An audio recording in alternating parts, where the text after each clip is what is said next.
Good morning, everybody. Today we come to Psalm 101, and this is one of those psalms. It's actually called a royal psalm for reasons which will become apparent, but it's one of those psalms that once you understand its background, once you understand the occasion from which it was written, it just begins to kind of come alive, and it suggests all kinds of modern day applications. This is a Psalm of David. You see that right there in what's called the superscription. And the occasion for its writing was after the death of Saul, who was the first king of Israel, and before David ascended to the throne. And so it becomes a royal psalm in the sense that David is praying about his ascendancy and his aspirations. It's very aspirational in terms of what he aspires to himself and how he aspires to surround himself with the people who will be part of his administration. So it begins like this: I will sing of your love and justice. To you, Lord, I will sing praise. Now notice the conjunction of both love and justice, and of course that's what you want for those who have influence or rule over you. You want people who are going to be just and fair and equitable, but you also want them to have love and mercy according to the situations. And that, of course, is a perfect description of God. God is a God who is just, but he is a mercifully just God. And he exercises his mercy and love accordingly.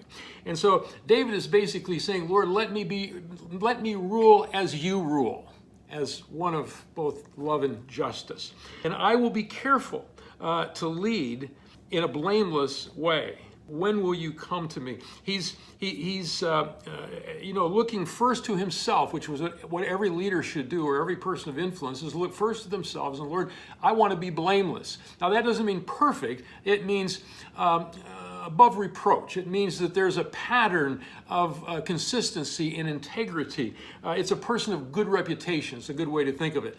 In fact, in the New Testament, when you are selecting elders, you are to look to people who are blameless, not perfect, but blameless. They have a good reputation. They have a pattern of a life of integrity. And so he begins again with himself. He says, I will conduct the affairs of my house with a blameless heart. I will not look with approval on anything that is vile. Now you're going to see he moves from himself now to those who are going to be his couriers, his administration, his circle of what we might call a cabinet, his inner circle of advisors.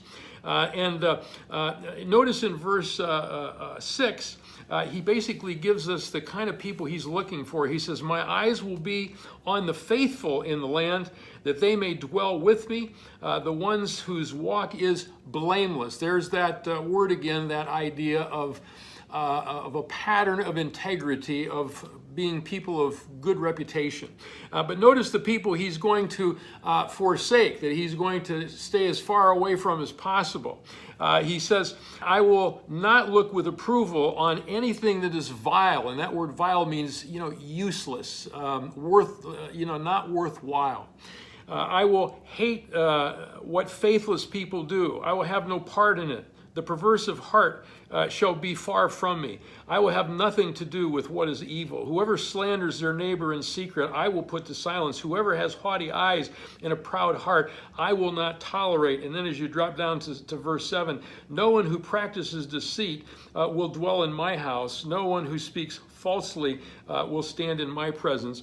So notice he says, if you are faithless, if you have a perverse heart, if you do what is evil, if you slander your neighbor, if you are proud or have haughty eyes, if you practice deceit, if you speak falsely, notice he just piles up all these negative patterns. He says, in that case, I will not look with approval on anything. I will not have any part in it. I will have nothing to do with it.